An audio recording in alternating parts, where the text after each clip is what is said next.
여러분이 평생 건강에 좋다고 믿어온 음식들 중 일부가 오히려 몸에 약한 부분을 더 자극하고 있다는 사실 처음 들으시면 분명 놀라실 겁니다. 사실 저도 이 분야를 연구하면서 가장 놀란 부분이 바로 이거였어요. 우리가 당연하게 좋은 줄만 알고 있던 음식들이 개인의 체질이나 몸 상태에 따라서는 전혀 다른 결과를 가져올 수 있다는 점이었습니다. 특히 60대 이후에는 소화 능력도 달라지고 대사 속도도 변하기 때문에 젊었을 때와 똑같은 방식으로 먹으면 안 되는 경우가 많아요. 제가 지난 몇 년간 상담을 진행하면서 만난 분들 중에 정말 많은 분들이 이런 고민을 하고 계셨거든요. 분명히 몸에 좋다고 해서 열심히 챙겨 먹는데 오히려 속이 불편하거나 피로가 더 심해진다는 분들이요. 그럴 때마다 저는 항상 이렇게 말씀드려요. 음식 자체가 나쁜 게 아니라 먹는 방법이나 개인 체질에 맞지 않는 부분이 있을 수 있다고요. 오늘 제가 말씀드릴 내용은 여러분이 지금까지 건강식이라고 생각하고 드셨던 음식들 중에서 조금 더 주의 깊게 접근해야 할 것들에 대한 이야기입니다. 물론 이런 음식들을 완전히 끊어야 한다는 뜻은 아니에요. 다만 어떻게 먹어야 더 안전하고 효과적인지, 그리고 어떤 분들은 특히 조심해야 하는지에 대해서 구체적으로 알려드리려고 합니다. 좋은 줄만 알고 드셨다면 오늘 내용을 꼭 끝까지 들어보세요. 여러분의 몸이 지금 어떤 신호를 보내고 있는지, 그리고 그 신호를 어떻게 해석해야 하는지에 대해서도 함께 이야기해 보겠습니다. 이 내용 여러분도 처음 들으시나요? 며칠 전 지인 김미정 72세님이 저에게 이런 이야기를 하셨어요. 몸에 좋다며 매일 챙겨 먹던 음식들이 있었는데 오히려 배가 더 불편해지고 피로가 잘 가시지 않는다는 거였습니다.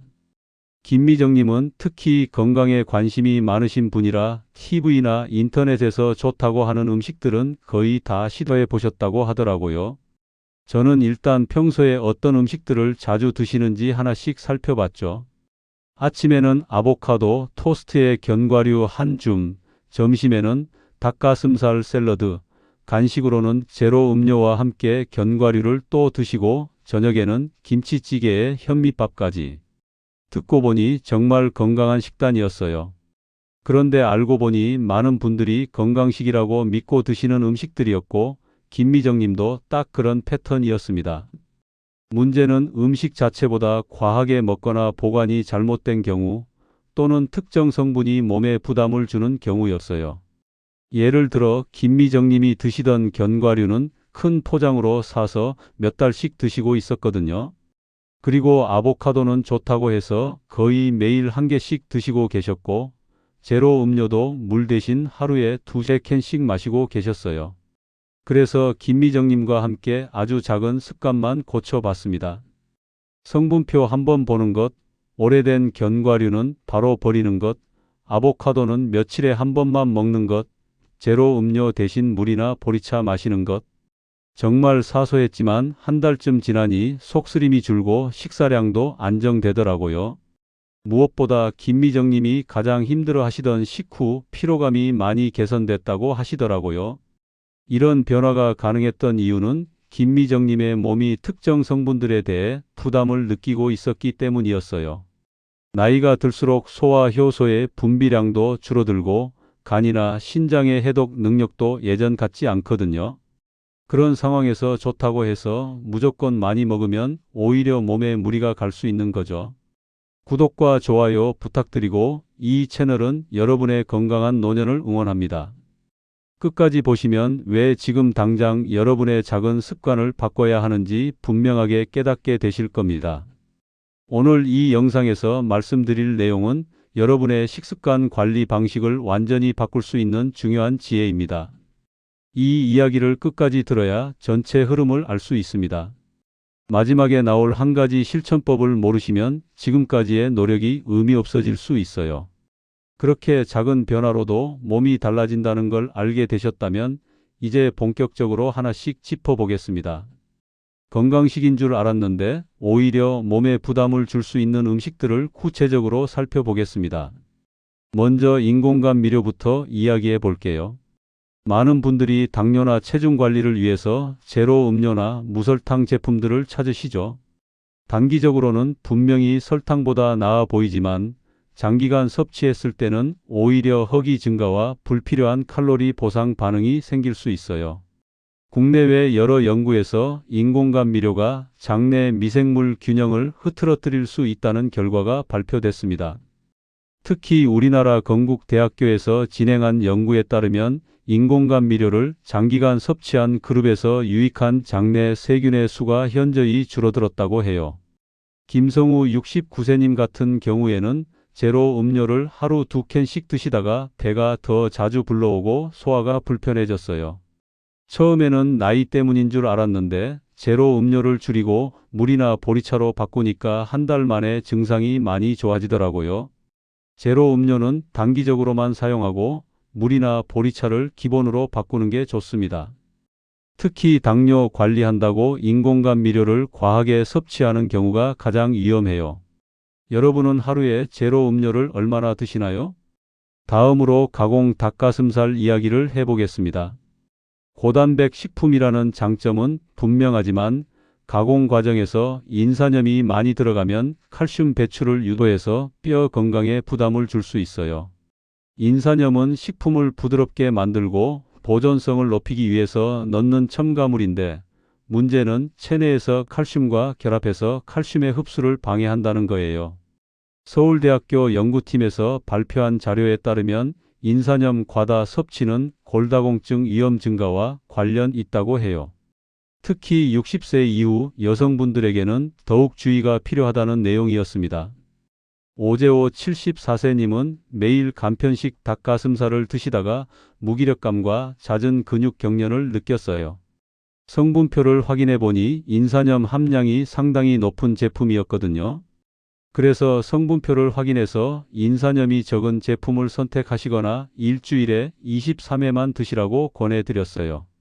콩팥 기능이 약한 분은 특히 주의해야 하는데 인산염을 제대로 배출하지 못하면 체내에 축적될 수 있거든요. 여러분은 닭가슴살 고를 때 성분표를 확인해 보신 적 있으신가요? 견과류도 조심해야 할 부분이 있어요. 견과류 자체는 정말 좋은 식품이지만 보관이 잘못되면 산패가 빠르게 진행돼서 몸에 부담을 주는 성분이 생길 수 있습니다. 특히 습한 환경에서 보관하면 곰팡이가 생기기 쉽고 이때 생기는 아플라톡신이라는 독성 성분은 간에 문제를 일으킬 수 있어요. 세계보건기구에서도 아플라톡신은 1급 발암물질로 분류하고 있을 정도로 위험한 물질이에요. 우리나라 식품의약품안전처에서도 견과류의 아플라톡신 기준을 엄격하게 관리하고 있지만 가정에서 보관할 때 주의하지 않으면 언제든 문제가 생길 수 있습니다. 김하율 66세님은 큰 봉지로 구매한 견과류를 몇 달씩 드시다가 속이 답답해지는 증상을 겪었어요. 견과류를 작은 포장으로 구매해서 바로 소비하거나 냉동 보관하시라고 말씀드렸더니 증상이 많이 개선됐다고 하더라고요. 개봉 후 한 달 넘긴 견과류는 과감하게 버려야 해요. 아까워서 계속 드시는 분들이 계신데 건강을 생각하면 절대 그러시면 안 됩니다. 혹시 집에 오래된 견과류 아직 남아있지 않나요? 아보카도도 주의가 필요한 음식 중 하나예요. 좋은 지방이 많다고 해서 인기가 높은데 문제는 고열량, 고지방 특성 때문에 췌장이 약한 분에게는 부담이 될 수 있다는 거예요. 아보카도 한 개에는 대략 300칼로리 정도가 들어있고 지방 함량도 상당해요. 연세대학교 의과대학에서 발표한 연구에 따르면 지방 소화 효소가 적게 분비되는 분들은 고지방 식단이 소화 장애를 심화시킨다고 해요. 나이가 들수록 췌장에서 분비되는 소화 효소의 양이 줄어들기 때문에 젊었을 때보다 지방 소화 능력이 떨어지는 거죠. 박도윤 70세님은 아보카도를 매일 반 개씩 드시다가 기름진 변과 복부팽만이 심해졌어요. 아보카도를 일주일에 23회만, 그것도 소량만 드시라고 권해드렸더니 증상이 많이 나아지더라고요. 당뇨나 췌장염 이력이 있는 분은 아보카도 과다 섭취가 특히 위험할 수 있어요. 아보카도 얼마나 자주 드시고 계신가요? 마지막으로 김치에 대해서 이야기해 보겠습니다. 김치는 정말 훌륭한 발효식품이고 우리 식탁에서 빼놓을 수 없는 음식이죠. 하지만 염도가 높아서 위 건강에 부담이 될 수 있어요. 특히 속이 자주 쓰리거나 위가 예민한 분들에게는 더욱 주의가 필요해요. 서울대학교 의과대학에서 진행한 대규모 연구에 따르면 한국의 높은 위 부담 식습관과 염분 섭취량의 상관성이 꾸준히 제시되고 있어요. 김치 자체가 나쁘다는 게 아니라 과도한 섭취가 문제라는 뜻이에요. 정혜순 75세님은 밥보다 김치를 더 많이 드시는 습관 때문에 잦은 속쓰림을 호소하셨어요. 김치는 반찬으로 적당히, 김치 국물은 최소화해서 드시라고 권해드렸더니 속쓰림이 많이 줄어들었다고 하시더라고요. 저염 김치라고 해도 과하게 먹으면 의미가 없어요. 김치의 유산균과 각종 영양 성분은 소량만 먹어도 충분히 얻을 수 있거든요. 여러분은 김치를 하루에 얼마나 드시나요? 이렇게 5가지 음식에 대해서 말씀드렸는데 공통점이 있어요. 모두 좋은 음식이지만 개인의 몸 상태나 섭취 방법에 따라서 다른 결과를 가져올 수 있다는 거예요. 이제 이 내용을 기반으로 조금 더 깊게 확장해서 정리해 보겠습니다. 몸을 덜 피로하게 만드는 안전한 섭취법에 대해서 구체적으로 정리해 드리겠습니다. 가장 기본이 되는 것은 성분표 읽기 습관이에요. 성분표만 제대로 봐도 절반의 문제는 해결됩니다. 많은 분들이 앞면에 광고 문구만 보고 구매하시는데 뒷면의 성분표가 훨씬 중요해요. 특히 인산염, 감미료, 향료 등은 과다 섭취 시 누적 부담이 생길 수 있거든요. 성분표를 볼 때는 첨가물이 많이 들어간 제품일수록 성분 목록이 길어져요. 그리고 앞쪽에 적힌 성분일수록 함량이 많다는 뜻이니까 설탕이나 소금이 앞쪽에 있으면 주의하셔야 해요. 앞에서 3초만이라도 성분표를 확인하는 습관을 만들어 보세요. 처음에는 어려워 보이지만 몇 번 해보시면 금세 익숙해지실 거예요. 여러분은 어떤 항목을 가장 먼저 확인하시나요? 두 번째로 중요한 것은 보관기간 관리예요. 견과류나 곡물류는 산패 속도가 정말 빨라요. 특히 우리나라는 습도가 높은 편이라 더욱 주의해야 하죠. 견과류는 개봉하는 순간부터 공기 중에 산소와 만나서 산화가 시작돼요. 그래서 큰 포장으로 사서 오래 두고 먹는 것보다는 소포장으로 사서 빨리 소비하는 게 훨씬 안전해요. 밀폐가 제대로 안 되면 냉동 보관도 의미가 줄어들어요. 냉동실에 넣어도 밀폐가 안 되면 냄새도 배고 품질도 떨어지거든요. 견과류를 보관할 때는 밀폐 용기에 넣어서 냉동실에 보관하시고 먹을 만큼씩만 꺼내서 드세요. 먹을 만큼만 사서 바로 소모하는 것이 가장 좋은 방법이에요. 혹시 한 달 넘긴 식품이 집에 남아있지 않나요? 세 번째는 지방 부담을 줄이는 방법이에요. 나이가 들수록 췌장에서 분비되는 지방분해 효소의 양이 줄어들어요. 그래서 젊었을 때와 똑같이 기름진 음식을 먹으면 소화가 잘 안 되고 피로감도 심해져요. 췌장이 약하면 고지방 식단은 바로 피로로 이어지거든요. 특히 아보카도, 치즈, 견과류를 한 끼에 몰아먹는 패턴이 가장 위험해요. 각각은 좋은 음식이지만 지방 함량이 높은 음식들을 한꺼번에 먹으면 췌장에 무리가 갈 수 있어요. 지방이 많은 음식은 한 끼에 하나만 선택하는 게 좋습니다. 예를 들어 아보카도를 드셨으면 그 끼에는 견과류나 치즈는 피하시는 거예요.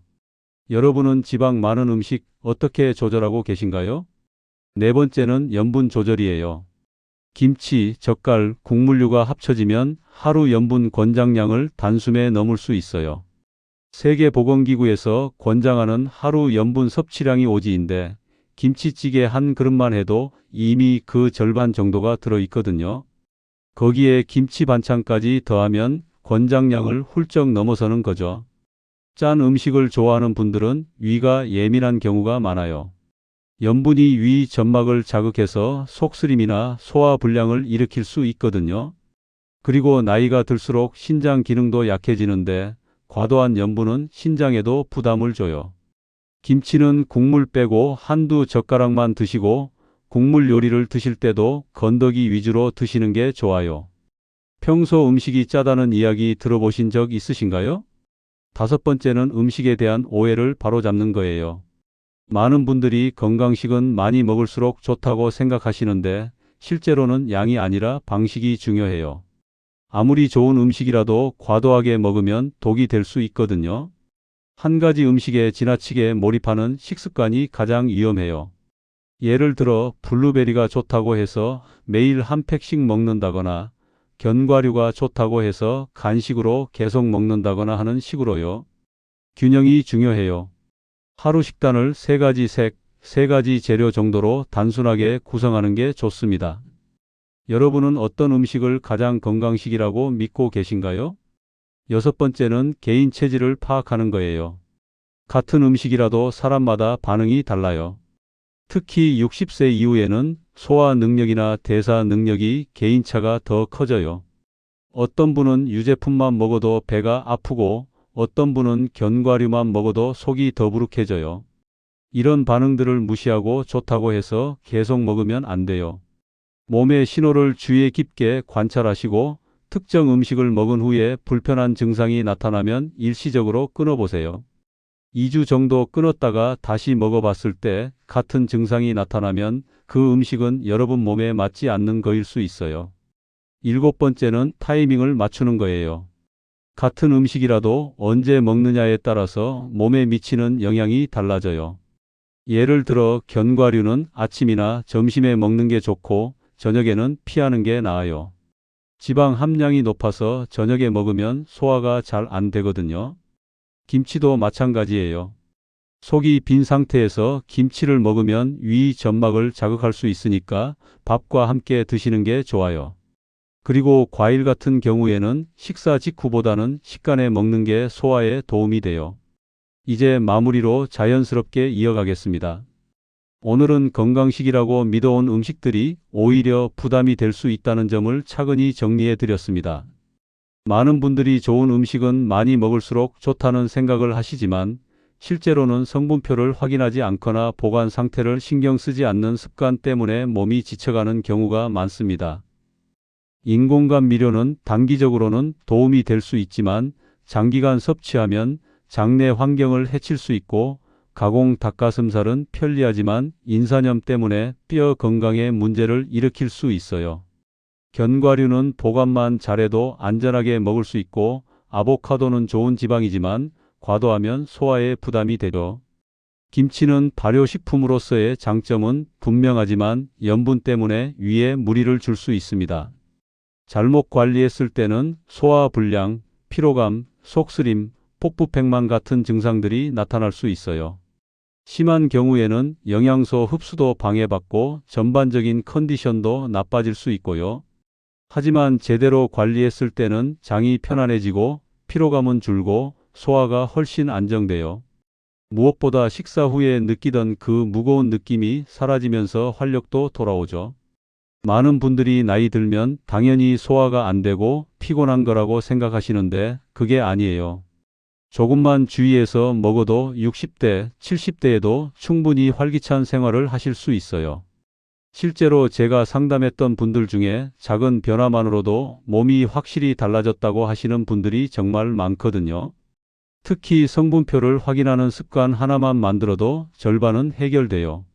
처음에는 번거로워 보이지만 몇 번 해보시면 금세 익숙해지실 거예요. 그리고 보관 기간도 체크하시고 한 끼에 지방 많은 음식을 몰아서 먹지 마시고 염분도 조절하시고 무엇보다 내 몸의 신호에 귀 기울여 보세요.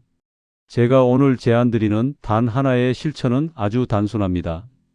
앞으로 일주일만이라도 드시는 음식의 성분표와 보관 기간을 꼭 체크해 보세요. 그리고 특정 음식을 먹은 후에 몸에 어떤 변화가 있는지 관찰해 보세요. 속이 불편하거나 피곤해지는 음식이 있다면 그 음식은 일시적으로 끊어 보시고요. 이렇게 일주일만 해봐도 몸이 확실히 달라집니다. 어떤 음식이 나에게 맞고 어떤 음식이 맞지 않는지 알게 되실 거예요. 그리고 그 지식이 앞으로 평생 여러분의 건강을 지켜주는 자산이 될 거예요. 사실 건강한 식습관이라는 게 거창한 게 아니에요. 내 몸에 맞는 음식을 적당히 안전하게 먹는 것, 그게 전부예요. 나이가 들수록 몸의 목소리에 더 귀 기울여야 해요. 젊었을 때는 무리해도 금세 회복됐지만 이제는 조금 더 세심하게 관리해야 하거든요. 하지만 그렇다고 해서 먹는 즐거움을 포기하라는 뜻은 아니에요. 오히려 더 현명하게 먹어서 더 오래, 더 건강하게 맛있는 음식들을 즐기시라는 거예요. 좋은 음식을 안전하게 먹는 방법을 알면 평생 건강하게 드실 수 있으니까요. 다음 영상에서는 여러분이 많이 찾는 또 다른 건강식의 숨은 진실을 준비해 보겠습니다. 시니어 분들이 특히 주의해야 할 보양식들에 대한 이야기를 해볼 예정이에요. 인삼, 홍삼, 각종 건강기능식품들의 올바른 섭취법에 대해서 자세히 알려드릴게요. 오늘 내용 어떠셨나요? 혹시 평소에 건강하다고 믿고 드시던 음식 중에 조심해야 할 것들이 있으셨나요? 아니면 성분표를 확인해 보니 새롭게 알게 된 사실이 있으셨다면 댓글로 여러분 의견 들려주세요.